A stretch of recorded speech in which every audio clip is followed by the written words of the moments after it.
shopgear.com. The following is a presentation of the Gear Radio Network.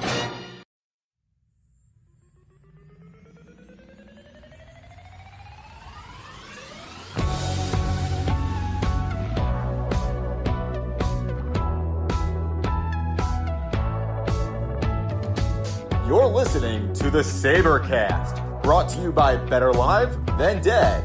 And now your hosts, Brayton Wilson and Ryan Wolfe. And we welcome you. Season 1, Episode 13 of the Sabrecast on the Better Live Than Dead. I guess Better Live Than Dead podcast, website, radio network. It's the Gear Radio Network. Either way, I'm Ryan Wolfe at Wolfe BLTD, joined on the line by Brayton at BJ Wilson WGR. Brayton, how you doing today? I'm good, Ryan. What's happening with you? Not too much, man. Last time we were here in the podcast, we were talking about Phil Housley being fired, only fitting back in April that we talk about now in June, the hiring of Ralph Krueger. So today, June 5th, as mentioned, Ralph Krueger had his first, introductory press conference with the Buffalo Sabres media. Brayton, what were your immediate thoughts after that press conference? Well, I think it's everything that we've expected from Ralph Krueger, a very well-spoken guy. He talks a lot about leadership, talked a lot about just, trying to fit what he wants to do for his players while also getting his players to play a really high up-tempo game. And just everything that we had heard from before, just the type of guy that he is and how he wants to run his system here in Buffalo. So for me, it definitely seems like a guy where he's got they laud his communication skills, which is very good. He seems like he can really get through to the players. He gets the most out of guys we saw in the World Cup of Hockey. He did the same exact thing. He's had a couple coaching gigs here and there. He had a short stint with the Ottawa Senators, the Edmonton Oilers, where Ryan Nugent-Hopkins himself even said, one of the biggest regrets of his career was not having Ralph Krueger return as the head coach. So stuff like that really gets you hyped up. But then again, you look at the Buffalo Sabres track record of hiring coaches and you kind of cautiously, optimistically proceed forward. Yeah, I mean, it certainly seems like that this team is rearing and ready to go with the way that Krueger talked about how he talked with guys like Rasmus Dahlin, Jack Eichel, Sam Reinhart, and most importantly, and the one that we're kind of all hoping does actually resign is Jeff Skinner. It seems like that the talks that he's had with those guys are very positive, and those four guys are pretty big staples to this organization moving forward here. And I think that with the way that Krueger spoke of those guys and their reactions to talking with him, it's very promising. And yeah, I mean, I'm looking forward to seeing what a guy like Ralph Krueger can do with a team like this, just because that the Sabres have in the past, they've, haven't had much luck with their coaches since they fired Lindy Ruff. So hopefully they're able to solidify their bench with Ralph Krueger behind it and then go from there. And it certainly does seem like from the top down that he gets it. He's worked in front offices. He worked over for a Premier League soccer team overseas. I mean, he definitely seems to have gone through every facet of an organization and knows how everything works. Now, again, we've had coaches before who have talked the talk but can't walk the walk. So again, like I said, cautiously optimistic here. But it really does seem like the Buffalo Sabres may have finally, I say finally as I knock on this wooden desk here, they may have finally gotten it right. Because, they need someone who can communicate with the players and get through to the players. Because obviously, with a guy like, I would even say Phil Housley, communication is important because the players today aren't like they were back in the day. So if you have a coach who can communicate with the modern player and get through to the players to say, look, I know exactly your skill set. I want to maximize your skill set.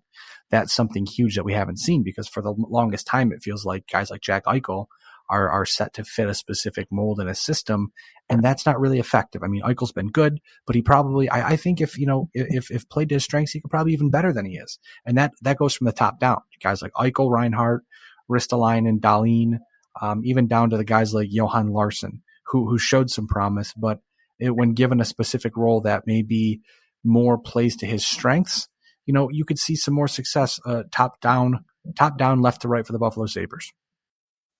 Yeah, I mean, certainly with a guy like Krueger, and hopefully he's able to get all of his players on the same page, and the communication is going to be there at all levels. And I mean, to get the most out of guys from line 4 to line 1, then same with the defensive pairing, the goaltending.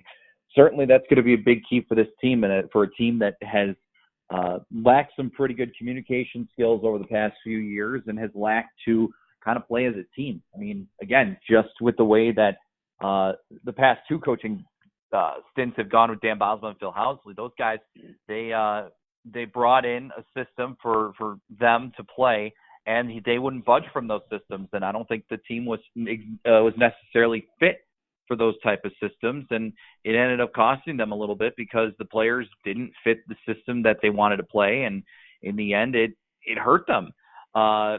Ted Nolan, he didn't have a system at all. He just kind of went out there and was just like, all right, let's just go out there and play some hockey there, boys. Let's try and go out there and make something happen. And it didn't work.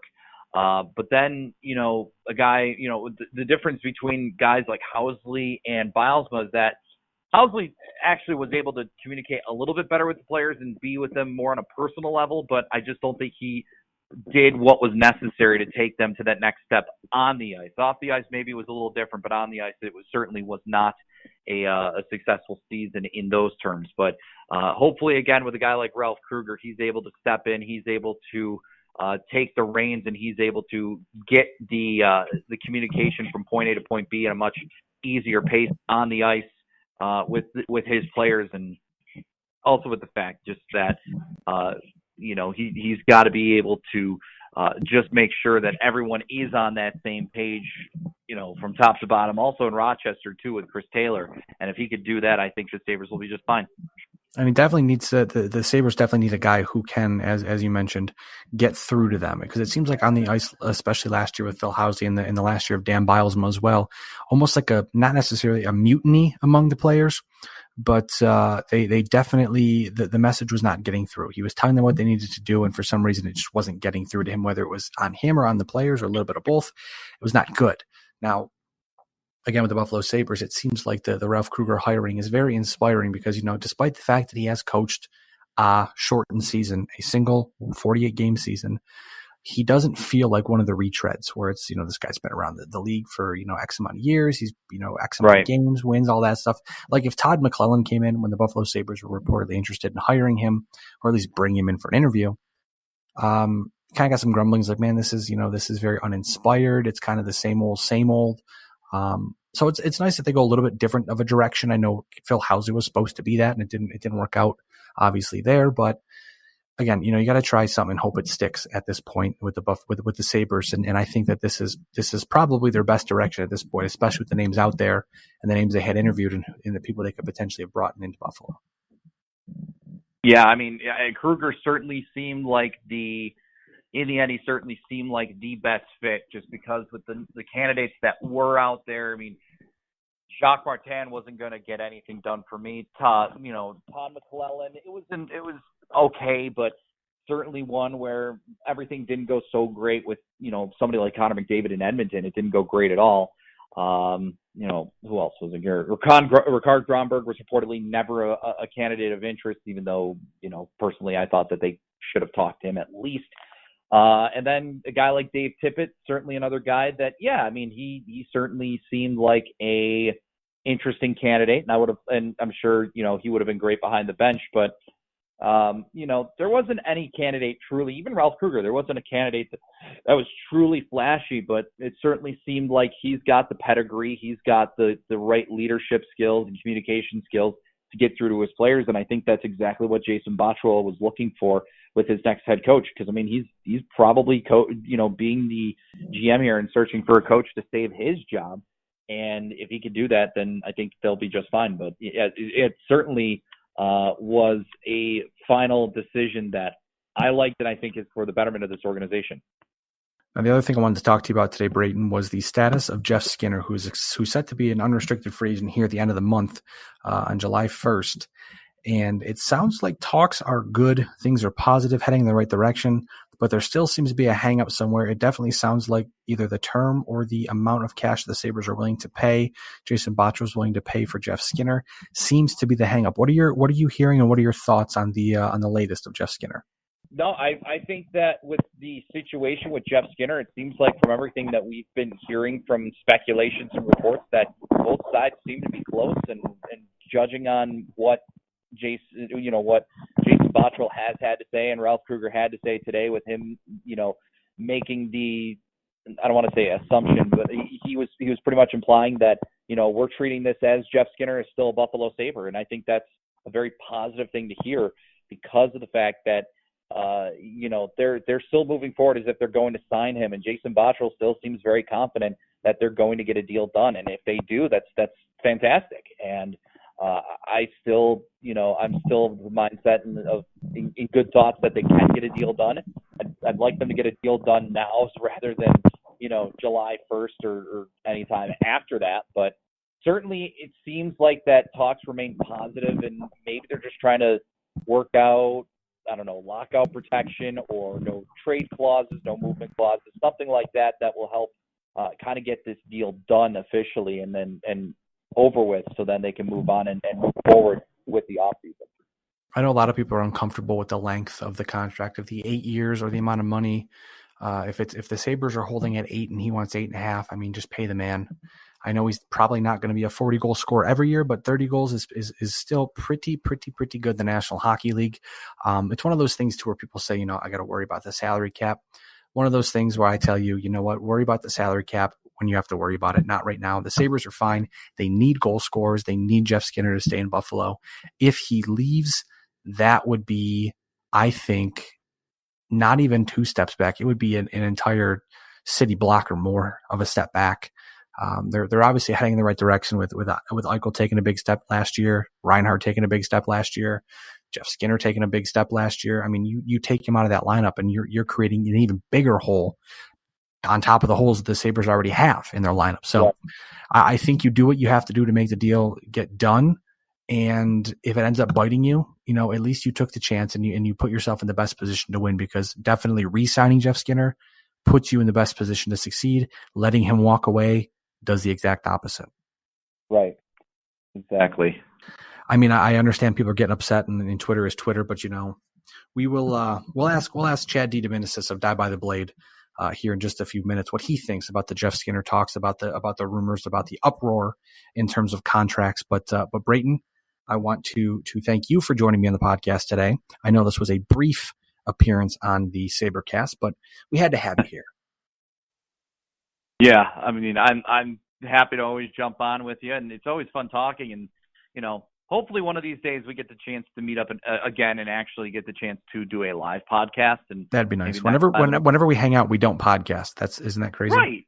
Right. It just never makes any sense. But no, I'm more than happy to hopefully get the chance next time to jump in and do another podcast. And hopefully again next time it'll be with one another, and maybe we'll have somebody like Chad on or somebody like that. Hey, maybe my thought is that sometime too we can come down to your neck of the woods. I forgot what I was going to say there, the hinterlands, and we can do a podcast out in a field or something. Totally. I'm fine with that. Grab the tractor and go backwoods. Yeah, sounds good. We'll drive around and we'll talk on a podcast. We'll talk on a tractor. But with that being said, Brayton is at BJ Wilson WGR on Twitter. When we get back, we will have Chad DeDominicis of Die by the Blade here on the Sabrecast.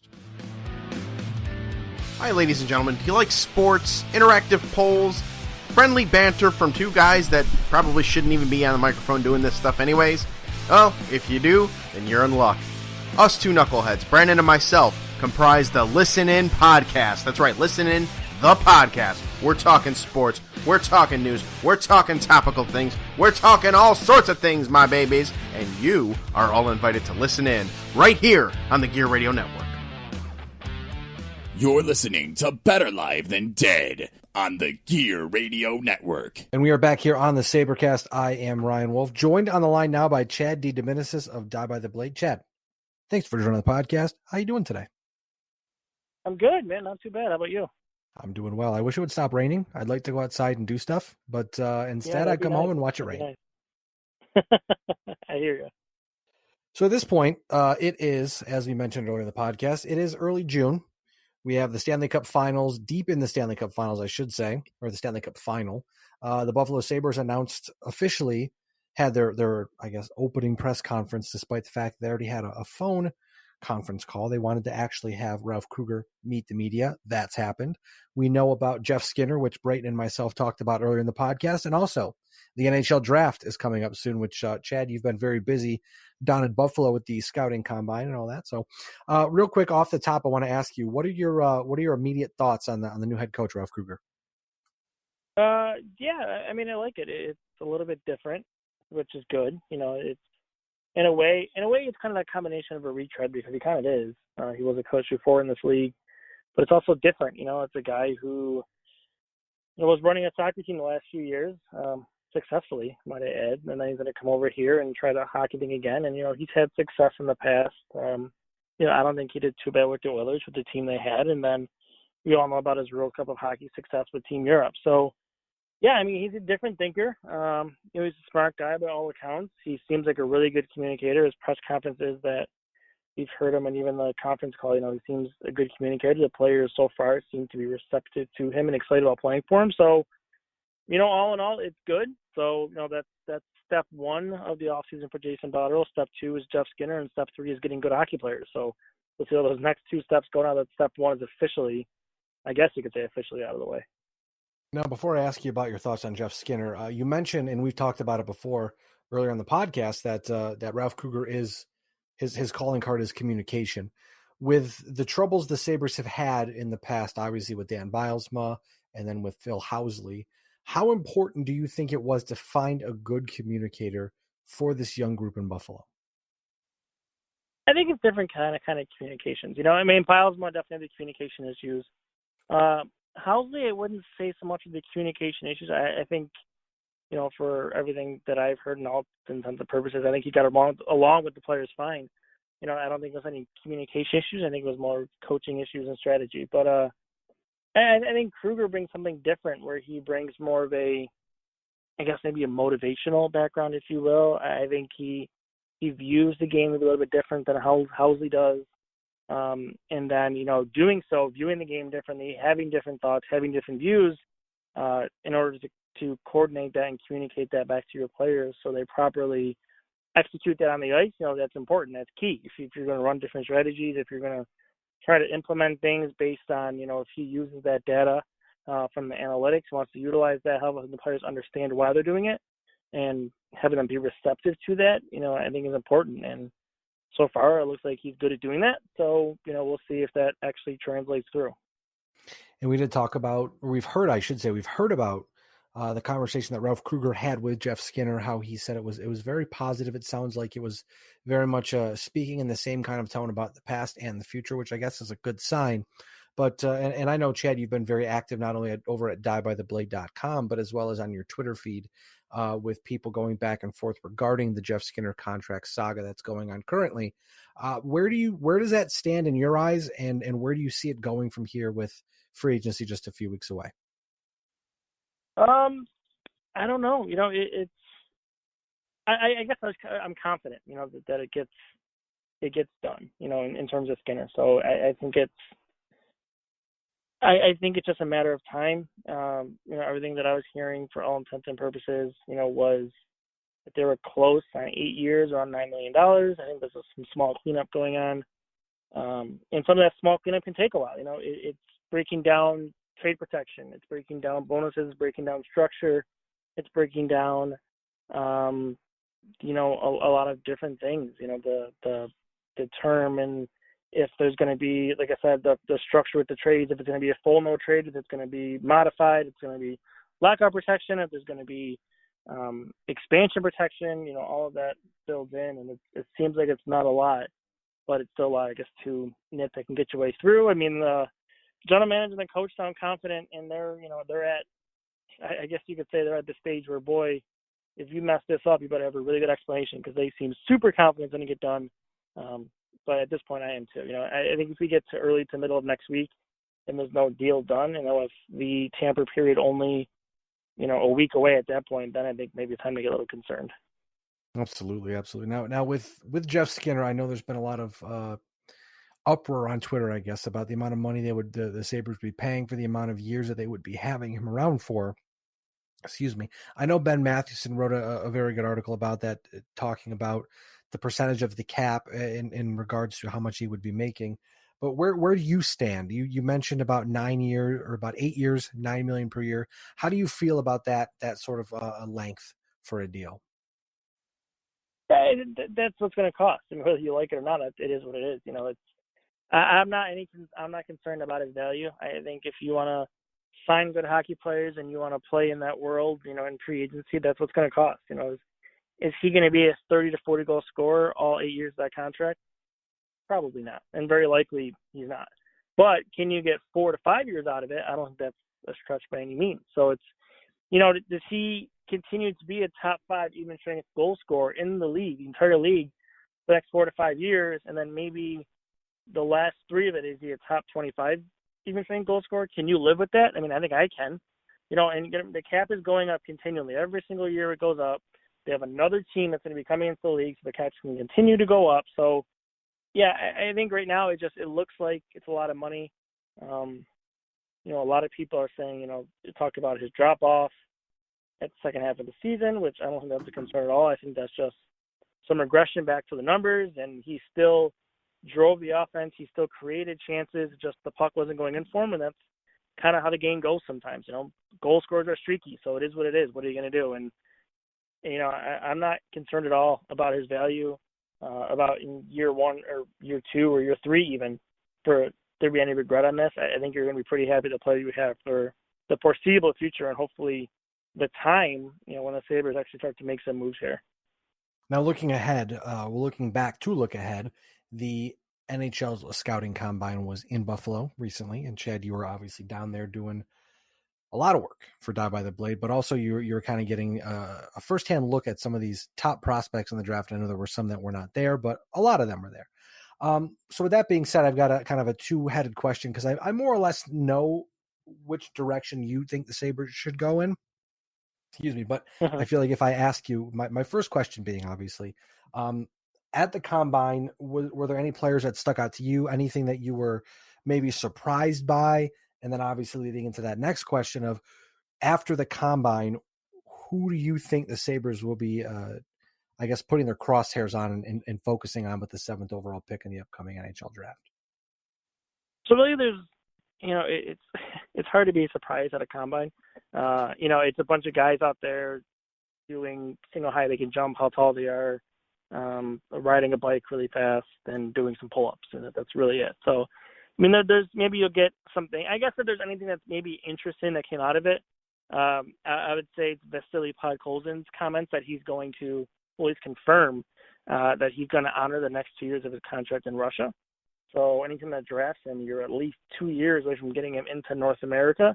So he's a guy who's kind of slid down some draft boards here as the season has gone along, and I don't think, you know, him confirming that is really going to help his draft stock. I think he's a guy I could see, you know, before it's crazy, he might have been the 3rd overall pick consensusly kind of the season, but I wouldn't be surprised if he falls outside of the top 15. Now, I still think it's likely he goes in the top 10, but if he falls out of that spot, it wouldn't surprise me at all. In terms of the Sabres and others, it's interesting because there's a lot of guys. You know, we know who the top 2 are in Hughes and Kakko. They're going to be your 1, 2, and then from about 3 to about 12, it gets interesting. But there's a whole bunch of players there that really are not that far apart. I think it's, you know, my opinion. I think it's also the opinion of many.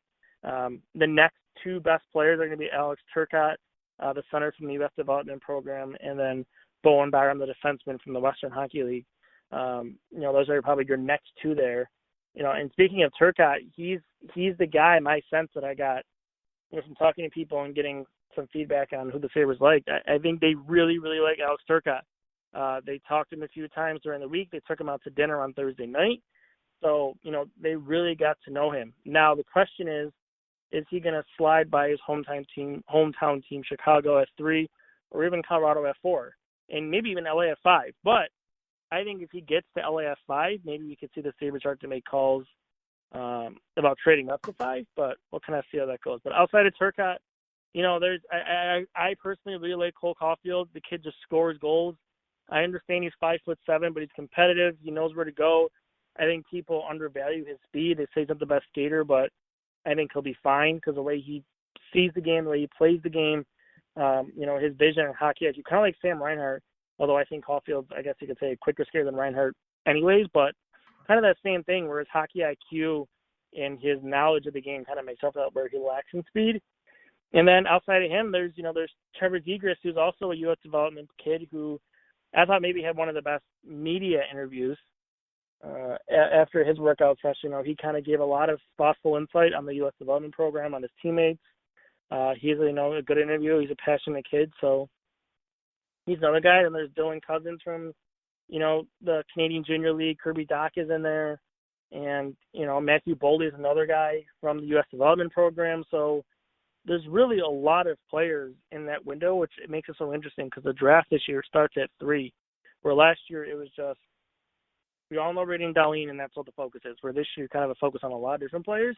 And then you have to remember, they have another pick at like 32 or 31, so we'll kind of see what they do with that pick. But it should at least be a fun, interesting draft, and a draft nerd like me kind of looks forward to those things.